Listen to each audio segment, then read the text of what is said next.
website ka siraha ka shafay wikileaks ayaa baahiyay dukumeentiyo shaaca ka qaaday walaaca iyo aragtida madow ee dhaxal sugaha Abu Dhabi Mohammed bin Zayed ka qabay qoyskii xukuumadda Saudi Arabia. Dukumeentiyada sidoo kale lagu daabacay wargeyska New York Times ayaa shaaca ka qaaday in bin Zayed uu ku wargeliyay safiirka Mareykanka James Jeffrey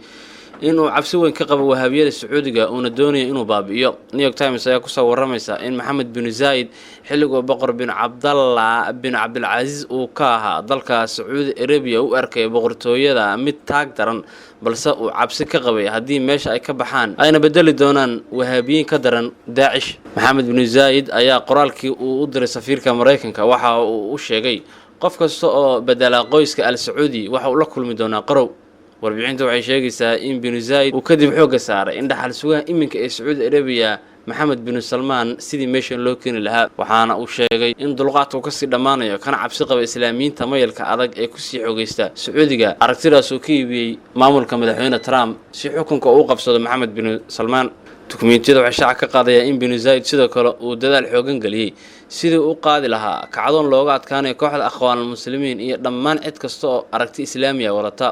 New York Times waxa uu qoraya in xukunka tuuristi madaxweyne Mohammed Mursi madaxweynaha wadankaasi Masar ay ahayd guushii ugu horeysay ee Imaaraadku ay ka sameeyaan amaba ay ka gaaraan dhanka islaamiyiinta. waxa uu kadib dareenkiisa u wiciyay dalka Liibiya halkaas oo hadda taageero xoog leh uu siiyo General Khalifa Haftar kaasoo qaba aragti islaam nacayb oo la mid ah tan Mohammed bin Zayed. xanimaadii la saaray Qatar ayaa sidoo kale qayb ka ah dagaalka ka dhanka islaamiyiinta ee Mohammed bin Zayed maadaama Qatar lagu tiriyo dalalka taageera Akhwaan Muslimiin. si aad uga hesho wararka Soomaalida ee caalamka kuwooda ugu dambeeyay fadlan subscribe saar page-keena xogta Soomaali weyn.